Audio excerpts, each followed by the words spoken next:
François, Papa Doc, Duvalier, 1907–1971, was one of the most notorious dictators in modern Haitian history. His regime, which lasted from 1957 until his death in 1971, was characterized by extreme authoritarianism, systematic repression of political opponents, and the use of fear as a tool of social control. Understanding Duvalier's rise to power requires examining the political, social, and cultural context of 1950s Haiti, a country marked by deep social inequalities, racial tensions, and a traditional elite dominated by descendants of French colonists. Duvalier began his professional life as a physician, specializing in pediatrics, which earned him the nickname Papa Doc. However, his true influence emerged when he entered politics. In a nation with a long history of political instability, coups, and short-lived governments, Duvalier successfully exploited popular discontent through a populist platform aimed especially at the rural black population, known as Noirs. He promised reforms that emphasized nationalism and the affirmation of Afro-Haitian cultural identity, which allowed him to gain broad support while fostering hostility toward the historically dominant mulatto elite, who controlled much of the country's economic and political life. Duvalier's political ascent culminated with his election as president in 1957. However, his electoral victory was far from a step toward democracy. It marked the beginning of a regime that would transform Haiti into an extremely authoritarian state. Duvalier consolidated power through a combination of populism, manipulation of Vodou religion, and organized political violence.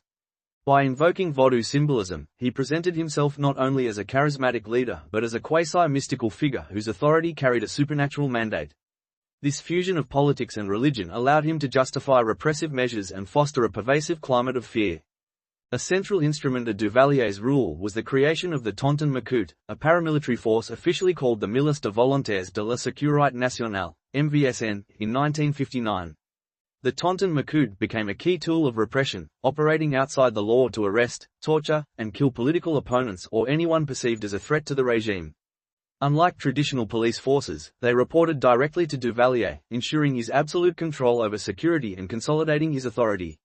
The omnipresent threat of Tonton Macoute violence effectively suppressed dissent and fostered widespread fear across Haitian society. Duvalier's regime also excelled at manipulating the state's institutions to maintain power. After consolidating authority, he pushed a constitutional reform in 1964 that declared him president for life, eliminating any potential for electoral competition. With control over Congress and the judiciary, he institutionalized his dictatorship, transforming the state into a personalist regime in which Duvalier's figure became inseparable from the institutions of government. Economically, Duvalier's rule was highly centralized and clientelist.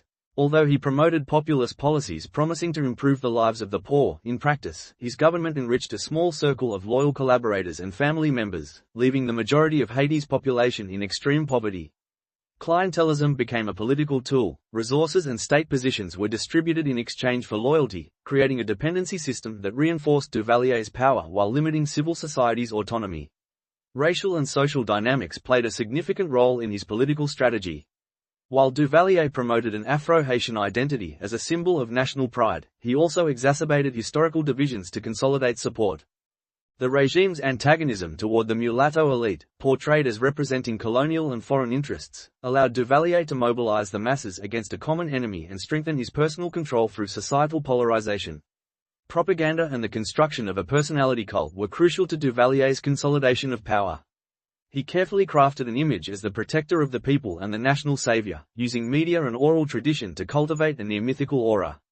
The combination of populism, authoritarianism, and mysticism made Duvalier almost untouchable politically, as open criticism was dangerous, and the psychological control over the population became nearly total.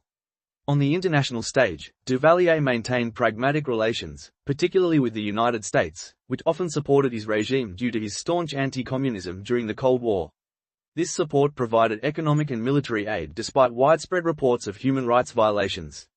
At the same time, Duvalier pursued a selective isolationist policy, limiting foreign influence in Haiti while reinforcing the narrative of national independence. Duvalier died in 1971, and his son Jean-Claude, Baby Doc, Duvalier inherited the presidency, continuing many of the repressive and clientelist practices established by his father. The Duvalier regime left a lasting impact on Haitian society: decades of political violence, institutional weakening, corruption, and economic inequality. It also shaped Haiti's political culture, fostering distrust in institutions and normalizing patterns of authoritarianism that influenced subsequent generations. The legacy of Duvalier is studied today as a paradigmatic case of personalist dictatorship in the Caribbean and Latin America. His regime demonstrates how a leader can use a combination of populism, repression, cultural manipulation, and institutional control to maintain power for decades. It also highlights the dangers of undermining the rule of law and concentrating power in a single figure, showing the interconnection between authoritarianism and structural inequality. In conclusion, François, Papa Doc, Duvalier represents one of the most extreme cases of dictatorship in the 20th century. His rise and consolidation of power reflected both Haiti's historical vulnerabilities and the effectiveness of strategies based on fear, propaganda, and societal polarization.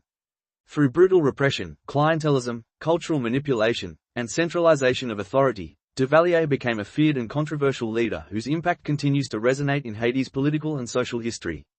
The Duvalier dictatorship serves as a cautionary tale about the perils of authoritarianism, concentration of power, and the erosion of democratic institutions, emphasizing that political stability cannot rest on the rule of a single individual or a personalist system of terror.